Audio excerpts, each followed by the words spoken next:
Prosecutors continue today to try to link accused serial killer Billy Chemirmir with one of the 18 elderly women they say he murdered. Hello, everybody. I'm Heather Hayes. And I'm Steve Eager. Video played in court today showed Chemirmir in a Walmart at the same time as 81-year-old Lou Harris on the day of her murder.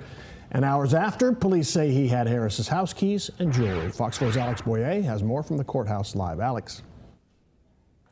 Hi guys, that's right. And today, of course, the prosecution focused a lot of its attention on that surveillance video because it does just that. It points the two of them in the same location at the same time the day of the murder. Now, what's interesting is this time around, it appears that the prosecution is not going to show the jury Chemirmir's taped interview with police.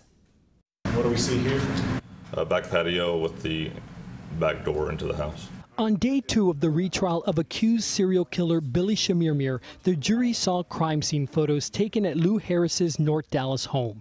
Dallas police officers forced their way inside after finding Chemirmir in possession of some of Harris's prized possessions, including her jewelry box, bracelet, necklace, and ring.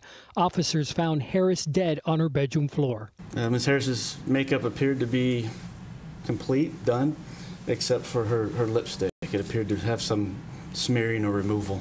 Prosecutors showed jurors the lipstick smudged pillow found on Harris's bed. Investigators believed it was used to smother her.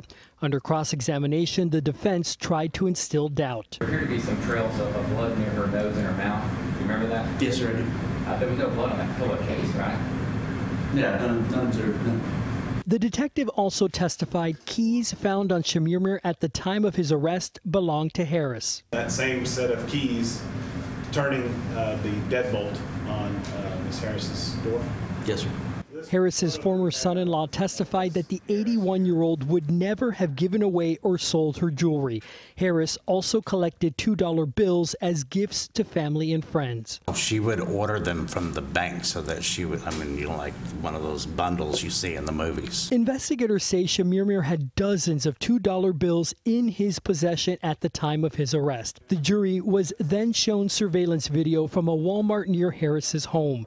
On the day of the murder, Harris was seen shopping there at the same time Chemirmir was there. It just shows them in close proximity. The surveillance video then shows both of them pull out of the parking lot headed in the same direction, though Chemirmir left a few minutes earlier.